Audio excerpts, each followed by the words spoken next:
أو في الجنب اليمين، والاستلام الاروع من عبد الله السعيد، والتمرير تاني، هات خد فين، جول جول جول، الله، وليد الوليد الجديد، وليد سليمان، هدف ولا اجمل، هدف ولا اروع، هدف ولا احلى. حمراء، هدف ايه ده في نص سنتي لفها، ده مش شايفها، ده على طول، تفكير ولا احلى، تسديد ولا اروع، تهتز الشباك في الدقيقة 12 بهدف. بصوا تمريرة غالي، والراجل حضن ولم وشاط، لعبت على طول عنده أسامة يلعبها عرضية جوه المنطقة، كوفي، وهدف ليه نادي بتروجيت. مش معقولة يا جماعة، بقول لكم الركنية تحمل طابع الخطورة، لأنه أكتر من لاعب بيجيب ضربات الرأس.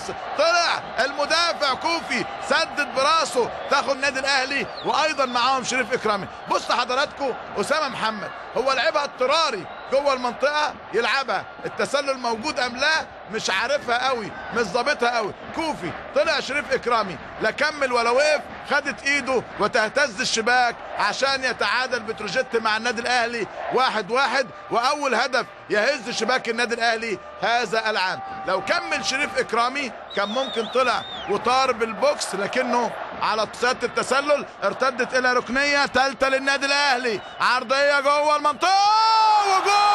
جول يا اما ضربه جزاء وطرد، جول هدف اهلاوي تاني. مش معقول يا جماعه، ايه الاثاره دي، ايه المتعه دي، هجيب جون. ادي عرضيه عبد الله السعيد، وادي راسيه حسام غالي، اسلام الشاطر طلع بايده، وحظه جميل ان الحكم ما اداش ضربه جزاء، لانه لو ادى ضربه جزاء كان هيبقى طرد. طب ايه القانون، هي عدت خلاص، بقت هدف، بقت جون، وخطأ فادح لابراهيم عبد الجواد. ان شاء الله يرجع سليم.